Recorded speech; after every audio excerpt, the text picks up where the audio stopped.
Shalom jemaat Tuhan dimanapun Anda berada pada saat ini. Mari persiapkan hati kita masuk dalam hadirat Tuhan. Kita mau menyembah Tuhan dan kita mau meninggikan Dia. Yesus, terima kasih. Kami bersyukur.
Sungguh indah Kau Allahku, tak terukur anugerahmu, dan ku yakin setiamu kekal selamanya. Sungguh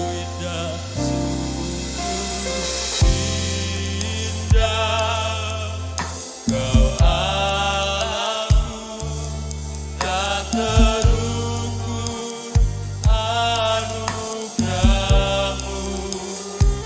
dan ku yakin setiamu kekal selamanya.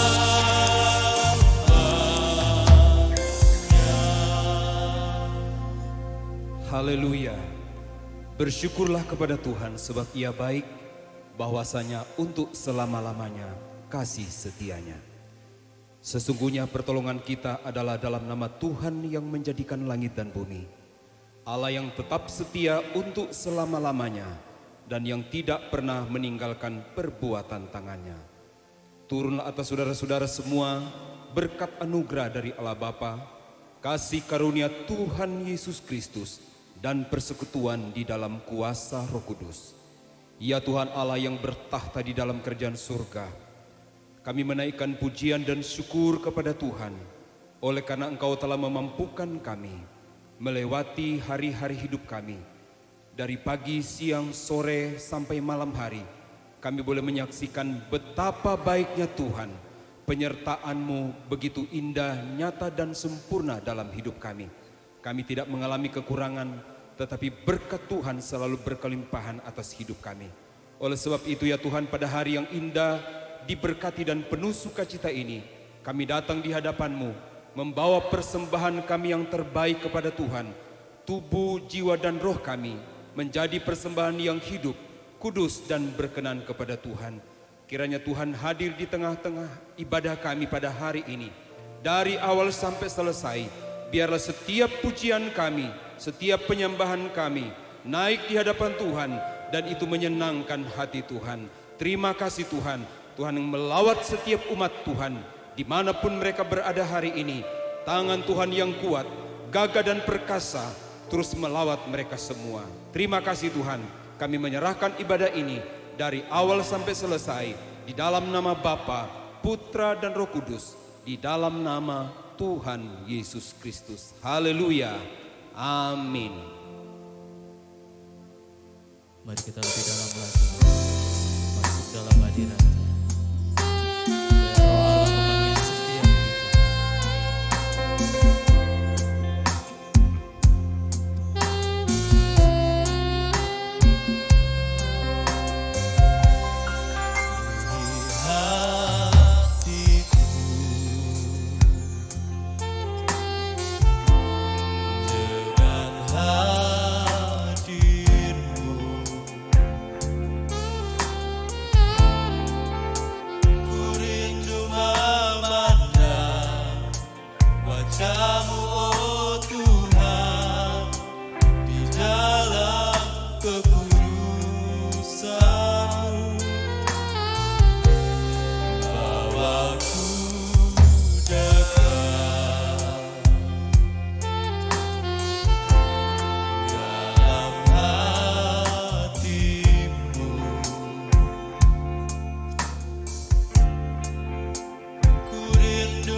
bersyukur dan ku bersyukur menyembahmu penuhi dengan kasih-Mu. Diam di hadirat-Mu penuhi kami, penuhi dengan kasih-Mu. Diam di hadirat-Mu penuhi kami, penuhi dengan kasih-Mu. Diam di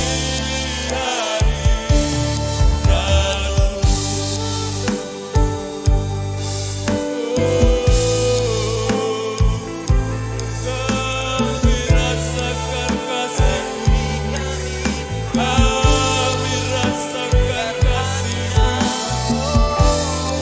Terima kasih Bapa, terima kasih. Haleluya, kami menyembah-Mu, kami tinggikan, kami agungkan. Sebab Kau yang layak, sebab Kau yang layak, sebab Kau yang layak Tuhan, sebab Kau yang layak disembah, sebab Kau yang layak kami tinggikan, kami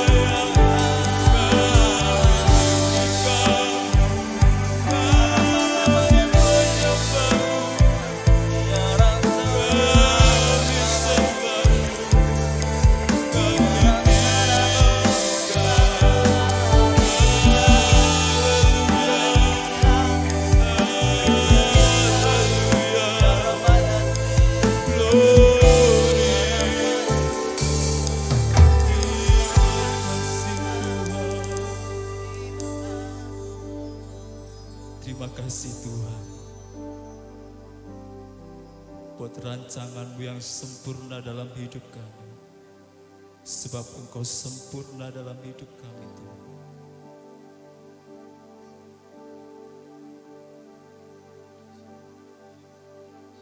Tuhan, Kau sempurna dalam rencana-Mu dan karya-Mu. Ku serahkan hidupku, murnikan dengan Roh-Mu. Tuhan, Kau sempurna. Tuhan, Kau sempurna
rancangan-Mu sempurna dalam hidup kami.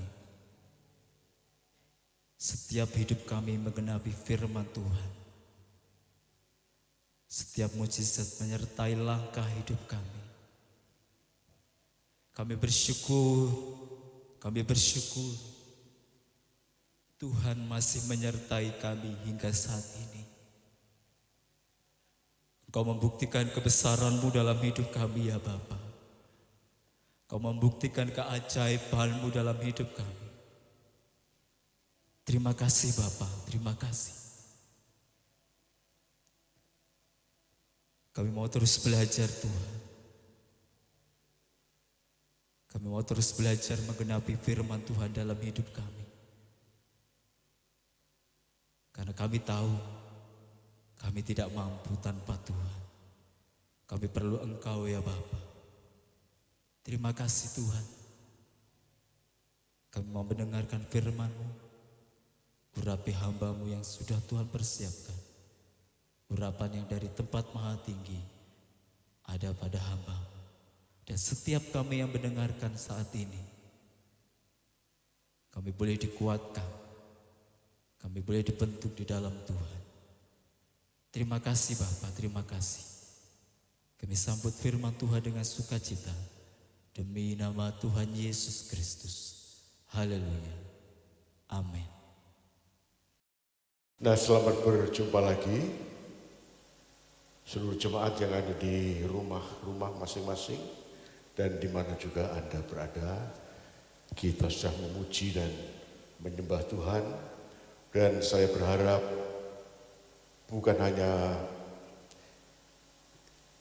yang menjalankan ibadah online saja yang menyembah memuji Tuhan, tapi saya berharap seluruh keluarga berkumpul, suami istri, anak-anak duduk di depan televisi atau pada handphone masing-masing, kita memuji dan menyembah Tuhan. Yakinlah bahwa kebenaran firman tidak pernah berubah. Kalau ada 2 atau 3 orang, mereka berkumpul di dalam namanya, maka dia ada di tengah-tengah kita. Kita masih berada dalam satu suasana Paskah, mengingat atau memperingati ulang tentang kebangkitan Kristus Tuhan kita dari antara orang mati. Sekali lagi, bagi yang belum berjumpa pada minggu kemarin, saya ingin mengucapkan selamat Paskah kepada seluruh jemaat, orang-orang muda, orang tua, pria dan wanita. Kiranya Paskah ini akan memberikan kepada kita satu inspirasi, satu kekuatan, satu energi baru untuk menjalani hidup yang penuh dengan perjuangan ini. Tuhan memberkati. Jemaat yang dikasihi Tuhan, bahwa Tuhan merancang kita, mendesain kita bukan untuk menjadi pecundang, tetapi untuk menjadi pemenang. Maka Paulus mengatakan bahwa di dalam segala sesuatu kita lebih dari pemenang. Dan itulah harapan saya. Kita menang dalam menghadapi pergumulan-pergumulan kehidupan ini. Tema hari ini adalah kebangkitan Kristus dan hubungannya dengan orang-orang percaya. Kebangkitan Kristus dari antara orang mati dan korelasi hubungannya dengan umat Tuhan, dengan orang-orang yang beriman. Jemaat yang dikasihi Tuhan, kesaksian Alkitab tentang kebangkitan orang mati, kebangkitan Kristus dari antara orang mati, dapat dilihat dari beberapa aspek. Pertama adalah bahwa kebangkitan Kristus dari antara orang mati membuktikan dan menunjukkan bahwa ialah Allah. Membuktikan ketuhanan dari Kristus Tuhan kita. Yang kedua, kebangkitan Kristus dari antara orang mati mengalahkan dosa dan kematian. Nah, itulah sebabnya Rasul Paulus berkata, "Hai maut, di mana kekuatanmu? Hai maut, di mana sengatmu?" Rasul Paulus betul-betul memahami bahwa kekuatan maut, kekuatan kematian itu sudah diambil oleh Kristus waktu dia bangkit dari antara orang mati. Yang ketiga, kebangkitan Kristus dari antara orang mati adalah untuk sebuah tujuan. Tujuannya adalah untuk membenarkan kita. Alkitab mengatakan bahwa ia yang tidak berdosa sudah dijadikan dosa karena kita, supaya kita yang berdosa dibenarkan di dalam Dia. Jadi melalui kematian dan kebangkitan Kristus dari antara orang mati menjadikan Anda semua orang-orang benar. Artinya bahwa Allah tidak melihat siapa kita. Sebelum kita menerima Dia, betapapun buruknya catatan hidup kita, track record dari hidup kita, maka Tuhan tidak pernah memperhitungkan. Tuhan memperhitungkan kita hari ini sebagai satu ciptaan yang baru, yang berarti yang lama udah lenyap, yang lama tidak lagi diperhitungkan. Anda dan saya menjadi satu ciptaan yang baru. Sejauh timur dari barat, maka demikianlah aku membuang dosa-dosamu dan melemparkan ke dalam tubir-tubir lautan. Itu kata firman Tuhan. Yang keempat, kebangkitan Kristus dari antara orang mati itu menjadi buah sulung dari kebangkitan orang mati. Artinya bahwa kebangkitan Kristus itu merupakan yang pertama kali seorang dibangkitkan dari antara orang mati, dan itu berarti menjadi sebuah jaminan kebangkitan Kristus itu akan segera diikuti oleh kebangkitan orang-orang percaya. Anda dan saya. Dan beberapa aspek yang lain kita tidak punya waktu untuk membahas. Dan hari ini kita akan membahas tentang kebangkitan Kristus dalam hubungannya dengan orang-orang yang percaya, dengan Anda dan saya. Mari kita bersama-sama membaca 1 Petrus pasal 1 ayat 3 sampai ayat yang ke-8.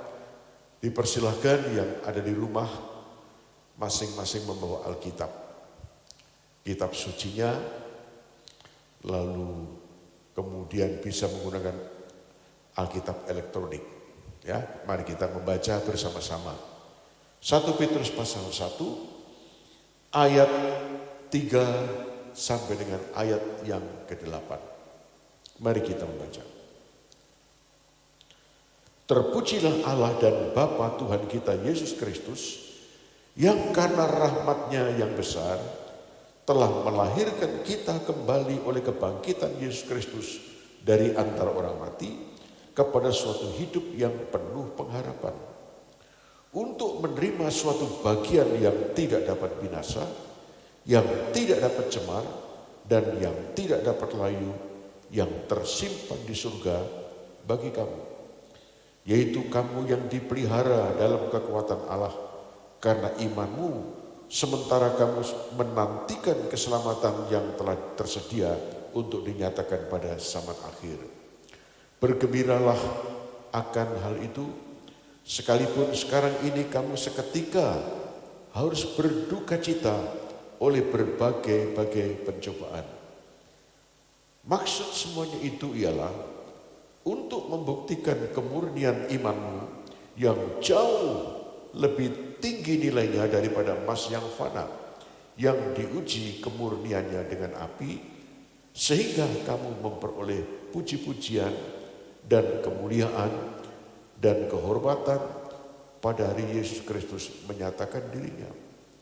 Sekalipun kamu belum pernah melihat Dia, namun kamu mengasihinya, kamu percaya kepada Dia, sekalipun kamu sekarang tidak melihatnya. Kamu bergembira karena sukacita yang mulia dan yang tidak terkatakan. Teks ini begitu luar biasa. Ada banyak kekayaan rohani yang tak ternilai dalam seluruh perikop. Tapi tentunya saya tidak bisa membahas seluruh perikop. Dalam teks bacaan kita pada hari ini kita menemukan paling tidak ada 3 poin atau 3 hal yang perlu kita renungkan dalam memperingati kebangkitan Kristus. Yang pertama adalah Allah yang layak untuk menerima segala pujian. Pada ayat yang ketiga kita telah menemukan tadi, terpujilah Allah dan Bapa Tuhan kita Yesus Kristus yang karena rahmat-Nya yang besar telah melahirkan kita kembali oleh kebangkitan Yesus Kristus dari antara orang mati kepada suatu hidup yang penuh pengharapan. Perikop ini dibuka dengan kata-kata pujian yang mengagungkan, memuliakan dan menyanjung tinggi Tuhan. Karena kita tahu bahwa hanya Dialah satu-satunya yang layak untuk menerima segala pujian, segala penyembahan, segala hormat dan segala kemuliaan. Karena dari Dialah segala sesuatu itu berasal. Teks ini mengatakan terpujilah Allah dan Bapa Tuhan kita Yesus Kristus. Dan yang jadi alasan adalah karena rahmat-Nya yang besar yang telah melahirkan kita kembali oleh kebangkitan Yesus Kristus dari antara orang mati kepada suatu hidup yang penuh pengharapan. Artinya hanya karena anugerah-Nya saja, hanya karena rahmat-Nya saja kita dilahirkan kembali, kita dijadikan ciptaan yang baru. Bukan karena kita memenuhi syarat untuk itu. Kalau kita berbicara tentang syarat, persyaratan, tentu tidak seorang pun di antara kita yang bisa memenuhi standarnya, syaratnya, karena standarnya adalah sempurna. Nah itu sebabnya yang dibutuhkan adalah rahmat. Yang dibutuhkan adalah kasih karunia. Rahmat-Nya yang besar. Bicara tentang kebaikan Tuhan, bicara tentang rahmat Tuhan, begitu banyak rahmat Tuhan. Orang sakit disembuhkan itu juga adalah rahmat Tuhan. Usaha Anda diberkati, itu adalah rahmat Tuhan. Kesehatan yang Tuhan beri pada kita, itu adalah rahmat Tuhan. Suami istri yang hidup berdampingan bersama dengan anak-anak secara rukun, gak berkelahi, hidup dalam damai sejahtera, itu adalah rahmat Tuhan. Begitu banyak rahmat Tuhan. Tetapi hari ini kita akan melihat satu rahmat Tuhan yang besar. Bahkan inilah yang terbesar. Apakah itu? Yang telah memilih dan melahirkan kita ke dalam suatu kehidupan yang penuh pengharapan. Ini tidak berarti tubuh kita berubah, warna kulit, bentuk rambut kita berubah, tidak. Secara fisik sama, tidak berubah. Tetapi ada sesuatu yang baru. Alkitab mengatakan dilahirkan, yang dilahirkan kembali ke dalam hidup penuh dengan pengharapan itu adalah bahwa Tuhan memberi pada kita sebuah permulaan yang baru. Sebuah permulaan yang baru. Ini luar biasa. Kita juga lihat di sini juga mengacu tentang baptisan air. Anda tahu ketika seseorang dibaptis, waktu dimasukkan ke dalam air, itu merupakan simbol tentang kematian, mati bersama dengan Kristus. Dan waktu seseorang keluar dari air dalam baptisan itu, berarti dibangkitkan dalam satu hidup yang baru. Maka Paulus mengatakan dalam suratnya kepada jemaat di Roma, tidak tahukah kamu seberapa banyak kamu yang dibaptis, kamu dibaptis dalam kematiannya, supaya sebagaimana Kristus dibangkitkan dari antara orang mati, maka kamu pun dibangkitkan dalam satu hidup yang baru. Puji Tuhan. Nah, kita lihat, sekarang kita bersyukur karena kita berada dalam sebuah posisi yang baru. Kedudukan yang baru. Dulu kita orang berdosa, sekarang kita dijadikan menjadi anak-anaknya. Hubungan kita tidak punya relasi, hubungan yang baik dengan Bapa di sorga. Tapi karena anugerah dan rahmatnya, melalui kematian dan kebangkitan Kristus, hubungan itu dikembalikan, dinormalisir. Kita bersyukur. Kita dipindahkan pada suatu area yang baru, yang disebut dengan hidup yang penuh dengan pengharapan. Artinya begini, dulu hidup kita tanpa harapan. Kita sedang berjalan yang berakhir pada sebuah tujuan, dan tujuan itu adalah kematian. Tapi kita dipindahkan ke tempat yang baru, dilahirkan kembali ke dalam sebuah hidup yang penuh dengan pengharapan. Lalu tujuannya bukan sesuatu yang mengerikan, tapi tujuan akhirnya adalah kehidupan bersama dengan Tuhan. Inilah anugerah. Dan marilah kita bersyukur, menaikkan pujian kita atas anugerah dan rahmatnya yang besar. Yang kedua, kita akan melihat ada satu bentuk anugerah juga yang Tuhan beri pada kita. Ayat 4 dan ayat yang kelima. Untuk menerima suatu bagian yang tidak dapat binasa, yang tidak dapat cemar, dan yang tidak dapat layu, yang tersimpan di surga bagi kamu. Yaitu kamu yang dipelihara dalam kekuatan Allah karena imanmu, sementara kamu menantikan keselamatan yang telah tersedia untuk dinyatakan pada zaman akhir. Tuhan telah memberikan kepada kita sebuah janji yang besar, menerima suatu bagian yang tidak dapat binasa. Ini juga mengacu pada ketika orang Israel dalam perjanjian lama dijanjikan oleh Tuhan penganugerahan tanah Kanaan kepada keturunan Abraham.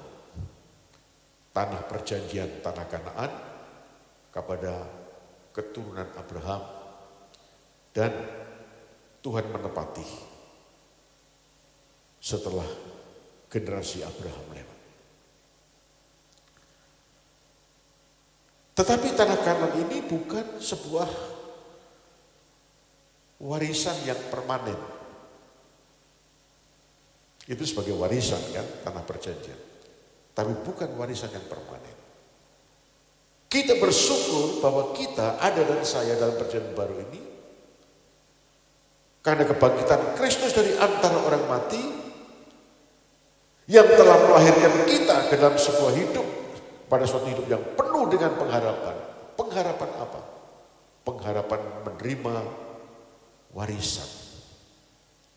Ini luar biasa. Tapi tentu warisan yang dimaksud ini adalah tidak bersifat properti. Seperti bangsa Israel mendapatkan properti tanah perjanjian. Ini jauh dari hanya sebuah properti. Sebuah warisan yang permanen.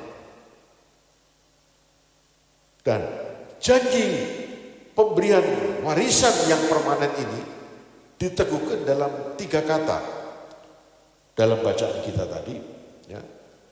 Dalam 3 kata dalam perjanjian dalam perikop kita tadi, yaitu warisan yang tidak dapat binasa, yang tak dapat cemar,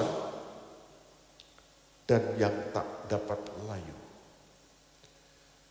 Ini sifat warisan yang Tuhan beri pada kita, yang Tuhan janjikan pada kita.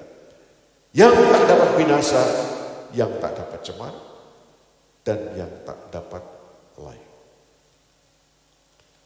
Sementara warisan-warisan yang kita terima barangkali dari ayah kita, dari papa kita, dari orang tua kita, atau dari kakek kita, ya kalau ada yang menerima, bersyukur. Tapi warisan itu tidak permanen.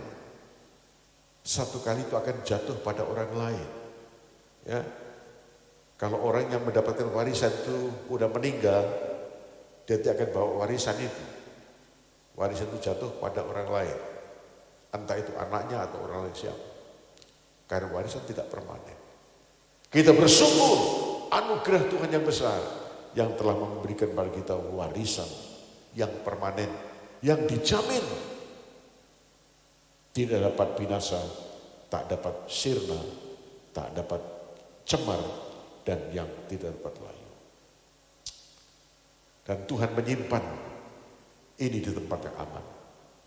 Alkitab menulis, yang tersimpan bagi kamu di sorga. Sementara kita tidak punya tempat yang aman untuk menyimpan kekayaan kita. Tetapi Bapa di sorga telah memberikan kepada kita, menganugerahkan kepada Anda dan saya, sebuah warisan yang bersifat permanen, dan Dia sediakan memelihara warisan itu. Dan di atas segalanya adalah kita pasti akan mendapatkan. Perhatikan kalimat ini dengan baik. Ayat yang kelima, yaitu kamu yang dipelihara dalam kekuatan Allah karena imanmu, sementara kamu menantikan keselamatan yang telah tersedia untuk dinyatakan pada zaman akhir. Yaitu kamu yang dipelihara dalam kekuatan Allah. Ya. Artinya begini, kadang-kadang jalan kita itu keluar dari jalur. Kadang-kadang iman itu bisa menjadi lemah. Gitu. Kadang-kadang kita yang mengalami yang disebut dengan keraguan-raguan dalam perjalanan iman ini. Karena begitu banyak tantangan-tantangannya. Dan ini seringkali mengganggu kita. Ya. Mengganggu konsentrasi kita. Konsentrasi untuk tetap melihat pada tujuan mencapai warisan itu. Karena berbagai kelemahan kita. Namun bersyukur Tuhan berjanji. Karena Bapa di surga mengerti tentang kelemahan kita. Maka Dia memelihara kita. Perhatikan, yaitu kamu yang dipelihara dalam kekuatan Allah. Tuhan karena kekuatannya, karena anugerahnya, karena cintanya, karena kasihnya, kembali menguatkan iman. Ketika iman, keyakinan kita menghadapi gradasi, menurun. Karena berbagai tantangan, berbagai kesulitan, orang bisa menjadi lemah. Bisa menjadi ragu, apakah benar aku akan bisa menerima, mencapai warisan yang sebesar itu yang Tuhan janjikan. Dengan kekuatan kita tidak mungkin, namun kita bersyukur warisan itu bukannya bersifat kekal, tetapi Tuhan akan memelihara, menjaga kita, menguatkan kita, sampai pada suatu saat nanti apa yang dijanjikan itu menjadi sebuah realitas dalam kehidupan kita. Kapan? Waktu Tuhan datang kembali. Seperti apakah gambaran warisan itu?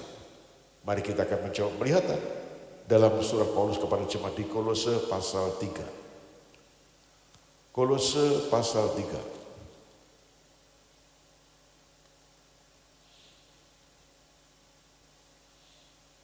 Ayat 1,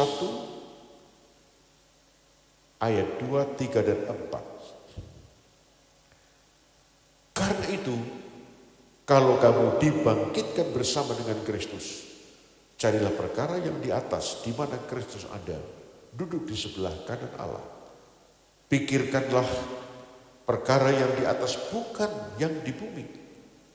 Sebab kamu telah mati dan hidupmu tersembunyi bersama dengan Kristus di dalam Allah. Apabila Kristus yang adalah hidup kita menyatakan diri kelak, kamu pun akan menyatakan diri bersama dengan Dia dalam kemuliaan. Luar biasa. Ayat 4 saya ulang. Apabila Kristus yang adalah hidup kita menyatakan diri kelak, kamu pun akan menyatakan diri bersama dengan Dia dalam kemuliaan. Ya. Susah untuk dibayangkan bagaimana wujud warisan yang Tuhan sediakan bagi kita. Tapi kalau pasal 3 ayat 4 yang baru saja kita baca, kiranya memberikan sedikit pencerahan tentang warisan itu. Ya. Yang sedang kita gapai, yang Tuhan janjikan, dan pasti kita akan dapat mencapainya. Bentuknya adalah, kita sudah melihat tadi, dan apabila Kristus menyatakan diri kelak, pada suatu waktu nanti kedatangan yang kedua kali, maka kamu pun akan menyatakan diri dalam kemuliaan yang sama. Ketika Kristus datang kedua kali nanti, Dia datang dengan segala kemuliaannya, maka orang-orang yang percaya kepada Dia menerima semua yang dijanjikan itu. Kita akan menerima kemuliaan yang sama seperti kemuliaan Kristus. Berkat apakah yang lebih besar dari ini? Yang lebih punya arti daripada ini? Yang lebih hebat, lebih dahsyat dari kemuliaan ini? Saya kira tidak ada lain. Sebab itu marilah mata kita terus tertuju pada sasaran kita. Yaitu pada suatu saat nanti kita pasti akan mendapat kemuliaan itu yang bersifat kekal. Namun yang ketiga, saya ingin mengatakan sukacita dalam pengharapan mengalahkan duka cita. Jemaat penerima surat Petrus itu pada abad-abad awal mengalami kesukaran yang besar. Seperti sebagaimana umumnya pada abad pertama di mana gereja menghadapi satu penganiayaan yang masif. Hampir rata-rata jemaat di Asia kecil mengalami itu. Termasuk penerima surat Petrus pada waktu itu. Mari kita lihat. Ayat 6 sampai dengan 8. Bergembiralah akan hal itu. Sekalipun sekarang ini kamu seketika harus berduka cita oleh berbagai-bagai pencobaan. Maksud semuanya itu ialah untuk membuktikan kemurnian imanmu yang jauh lebih tinggi nilainya daripada emas yang fana yang diuji kemurniannya dengan api, sehingga kamu memperoleh puji-pujian dan kemuliaan dan kehormatan pada hari Yesus Kristus menyatakan dirinya. Sekalipun kamu belum pernah melihat Dia, namun kamu mengasihinya, kamu percaya kepada Dia, sekalipun kamu sekarang tidak melihatnya, kamu bergembira karena sukacita yang mulia dan yang tidak terkatakan. Kita bisa membayangkan situasi hari itu. Di satu pihak ada warisan yang disediakan. Kemuliaan yang tidak dapat digambarkan dengan kata-kata. Tetapi di lain pihak, penerima warisan itu sedang dikepung oleh berbagai masalah. Saya kira bukan hanya jemaat penerima surat Petrus itu yang mengalami, kita mengalami hari ini juga. Seringkali saya katakan bahwa hidup ini tidak pernah sepi dari problem. Satu masalah selesai, datang yang lain. Yang lain karena anugerah Tuhan kita selesaikan, datang juga yang lain. Hidup itu memang tidak pernah selesai dengan masalah-masalah. Kita tidak pernah berhenti dari perjuangan. Kita menghadapi peperangan setiap hari. Tapi kita bersyukur, Tuhan juga menyediakan kita, bagi kita, dari kemenangan pada kemenangan. Untuk membawa kita, umatnya, dari satu kemuliaan pada kemuliaan yang lain. Umat Tuhan hari ini menghadapi masalah. Masalah ekonomi, masalah di dalam dunia kerja. Masalah bagaimana penolakan dunia terhadap kita. Dan masalah yang kita hadapi hari ini adalah juga masalah virus COVID-19. Pandemik yang menjadi pergumulan bangsa-bangsa di dunia ini, dan 200 lebih bangsa telah tercemar oleh virus ini. Ini bukannya pergumulan orang-orang di dunia ini, orang-orang yang tidak percaya. Ini juga menjadi pergumulan kita yang percaya. Karena kita hidup dalam satu planet yang sama. Dan virus ini menimbulkan satu dampak yang tidak kecil. Mungkin selesai pada suatu saat, tapi ada akibat yang ditimbulkan. Krisis. Ya. Dunia menghadapi resesi. Umat Tuhan juga menghadapi hal yang sama.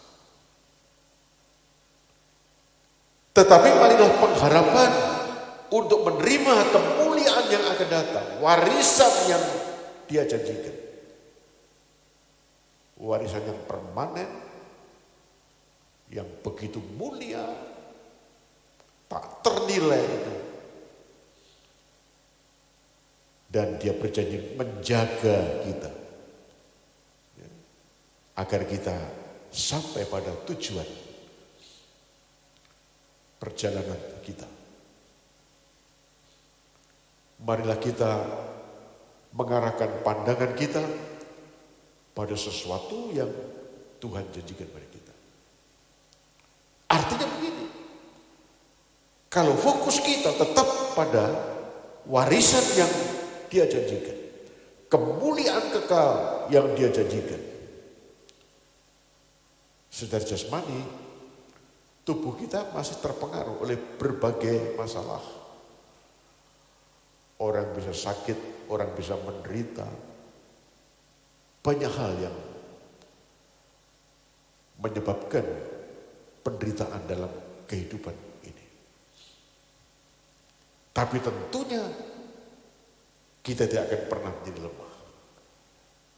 Kita dimampukan untuk bersukacita di tengah-tengah duka cita. Ya. Dimampukan untuk bersukacita di tengah-tengah duka cita. Karena sukacita kita tidak didasarkan pada sesuatu yang lain yang bisa berubah yang fana ini. Tapi sukacita digantungkan pada janjinya yang kekal, janji kemuliaan yang akan datang. 2 Timotius pasal 2 ayat yang kelima. Mari kita akan mencoba lihat dalam surat 2 Timotius pasal 2 ayat yang kelima.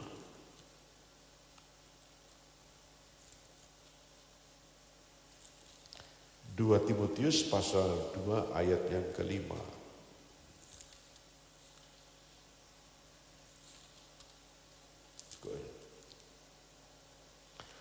Seorang olahragawan hanya dapat memperoleh mahkota sebagai juara apabila bertanding menurut peraturan-peraturan olahraga. Saya ulang, Seorang olahragawan hanya dapat memperoleh mahkota sebagai juara apabila ia bertanding menurut peraturan-peraturan olahraga. Untuk menjadi seorang bintang, apalagi mega bintang, tidak mudah dalam satu cabang olahraga. Orang cuma melihat ketika dia mendapatkan bayaran yang besar. Orang melihat ketika dia mengangkat piala kemenangannya. Tetapi untuk bayaran yang besar, untuk bisa mempertahankan bahkan merebut piala kemenangan ini, tidak mudah. Dia harus mendisiplin diri, makan teratur, latih teratur, berlatihnya teratur, semua serba teratur. Dia harus disiplin. Betapa sulitnya untuk mendisiplin diri bagi seorang olahragawan. Tapi ada banyak orang-orang yang begitu, berhasil, sukses untuk mencapai itu. Kenapa begitu? Latihannya memang tidak menyenangkan. Ketika seorang olahraga menyangkali diri memang tidak menyenangkan. Mendisiplin dirinya memang tidak menyenangkan. Tetapi mengapa mereka bisa melakukan? Karena pandangannya ia arahkan pada upah. Pada sesuatu yang di depan. Piala, prestasi itu. Sehingga dia mengabaikan semua. Sama dengan kita. Mari kita terus memandang pada janji-janji Tuhan, mengharapkan itu. Yakinlah bahwa kita akan pasti mendapatkan, karena Dia yang memelihara kita. Sehingga warisan yang Tuhan berikan pada kita, hidup kekal dalam kemuliaan yang Tuhan berikan pada kita, bukan sebuah janji yang kosong. Tapi satu kali kita akan menerima janji, mengalami janji-janji itu. Mencapai janji-janji itu. Sebabnya mari kita arahkan pandangan kita. Konsentrasikan diri dalam perjalanan kita.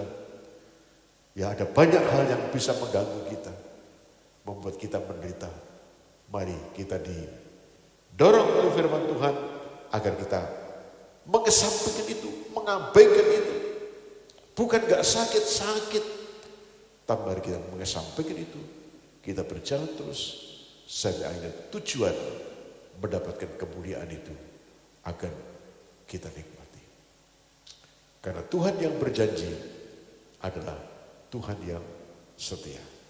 Kita memang sedikit menderita di sini, ya, karena kita juga lihat ini, tujuan penderitaan itu bukan untuk yang lain, tapi tujuan penderitaan itu adalah untuk memurnikan iman kita. Seperti emas yang dimurnikan melalui dipanaskan dengan api dalam derajat tertentu. Sehingga emas itu dapat disebut emas murni. Sama dengan iman kita. Iman Anda yang lebih berharga dari emas yang murni itu akan sungguh-sungguh mendapat pujian, apresiasi dari Tuhan. Ya, karena Dia yang berjanji adalah Dia yang setia. Kita tahu bahwa kesulitan-kesulitan itu tidak akan pernah menghancurkan kita. Tapi kesukaran-kesukaran, penderitaan yang terjadi itu, semua terjadi untuk kebaikan kita, untuk membentuk kita. Sehingga pada akhirnya, salah satu tujuan Tuhan itu tercapai dalam hidup kita. Kita disempurnakan, kita menjadi utuh, menjadi pria wanita yang berintegritas, lebih kudus, lebih berkenan, lebih kuat di hadapan Tuhan. Terus bersemangat, mengiring Tuhan, dan memandang pada warisan yang Tuhan berikan kepada kita. Waktunya tidak lama lagi. Amin. Tuhan memberkati. Sebab Dia hidup, ada hari esok. Sebab Dia hidup, ku tak gentar, karena ku tahu Dia bekal hari esok.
Terima kasih buat kebaikan-kebaikan-Mu.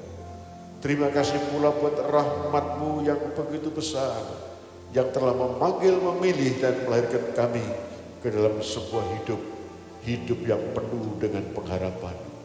Pengharapan untuk menerima warisan yang tak dapat rusak, yang tak dapat layu. Tuhan, sebuah warisan yang permanen, dan kami bersyukur untuk itu. Siapakah kami ini di hadapan-Mu Tuhan, kalau Engkau telah menjanjikan hal-hal yang begitu besar kepada umat-Mu. Tuhan, terima kasih, dan kami yakin Engkau-lah yang akan memelihara kami, sehingga tidak seorang pun di antara umat-Mu ini yang tertinggal di dalam perjalanan.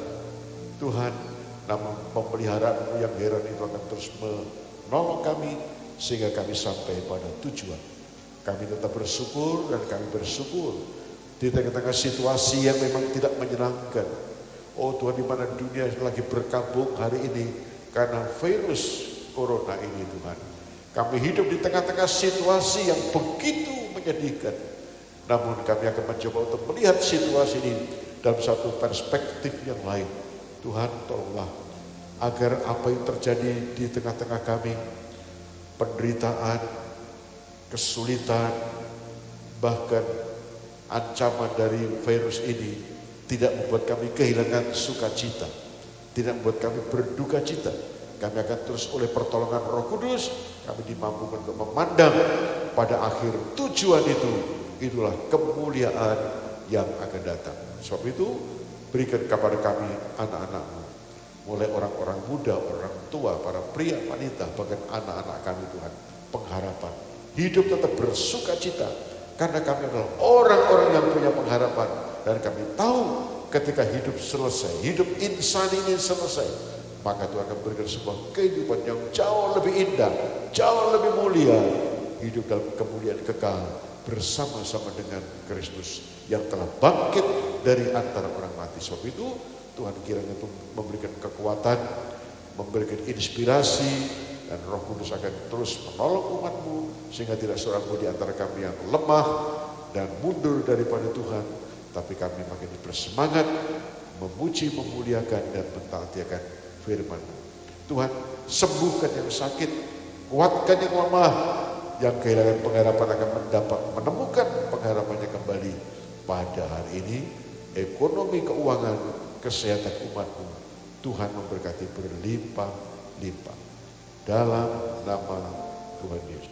Sebab Dia hidup, ada hari esok. Sebab Dia hidup, tak gentar, karena ku tahu Dia pegang hari esok. Hidup dari berarti sebab Dia hidup. Mari kita bersama-sama menaikkan doa Bapa kami. Bapa kami yang di surga, dikuduskanlah nama-Mu, datanglah kerajaan-Mu, jadilah kehendak-Mu di bumi seperti di surga. Berikanlah kami pada hari ini makanan kami yang secukupnya, dan ampunilah kami akan kesalahan kami, seperti kami juga mengampuni orang yang bersalah kepada kami. Dan janganlah membawa kami ke dalam pencobaan, tetapi lepaskanlah kami daripada yang jahat. Karena Engkaulah yang mempunyai kerajaan dan kuasa dan kemuliaan sampai selama-lamanya.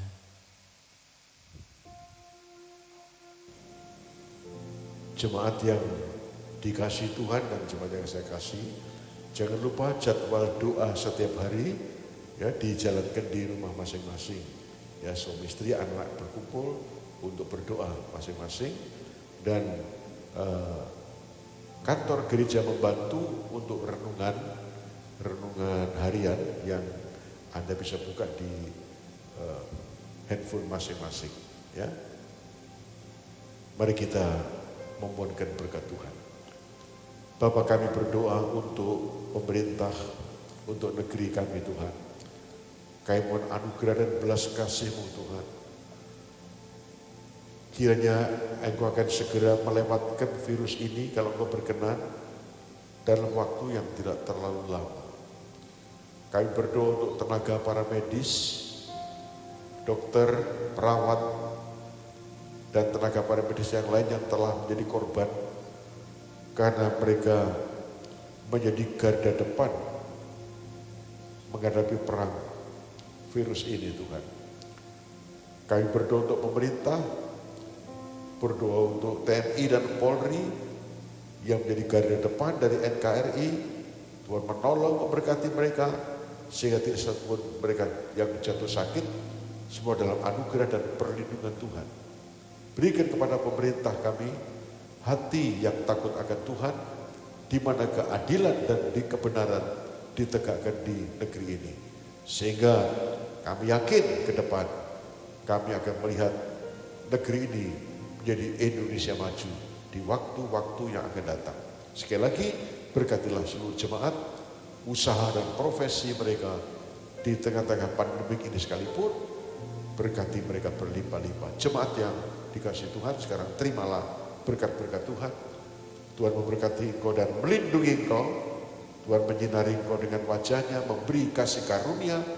Tuhan menghadapkan wajahnya kepadamu dan memberi engkau damai sejahtera dalam nama Tuhan Yesus. Kiranya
Amin.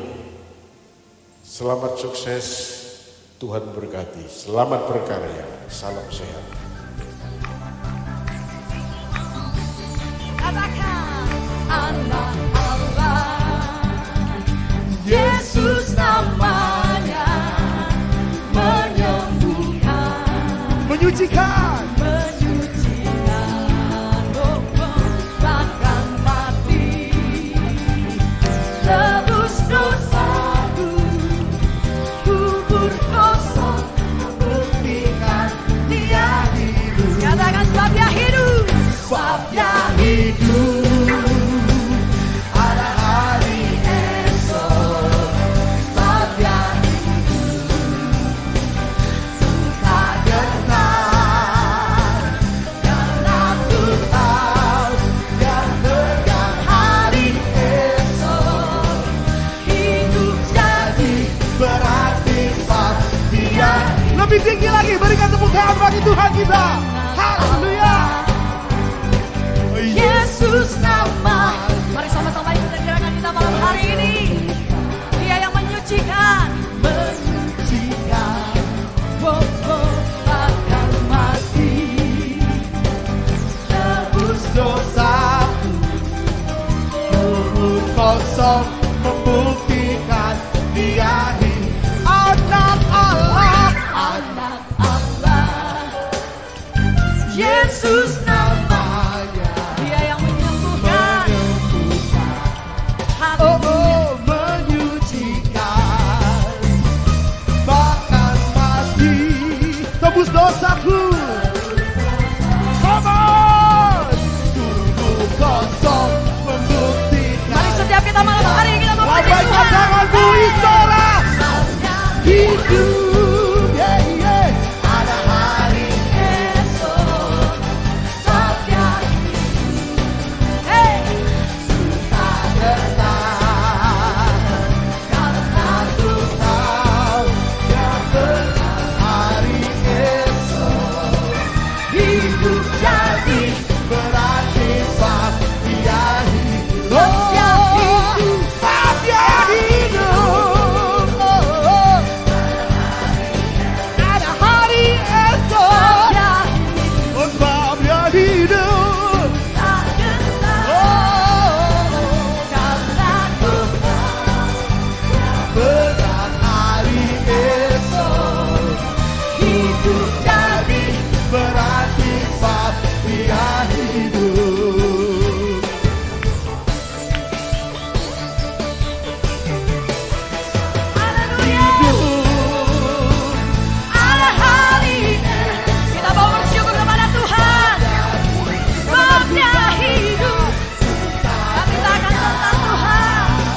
Berikan tepuk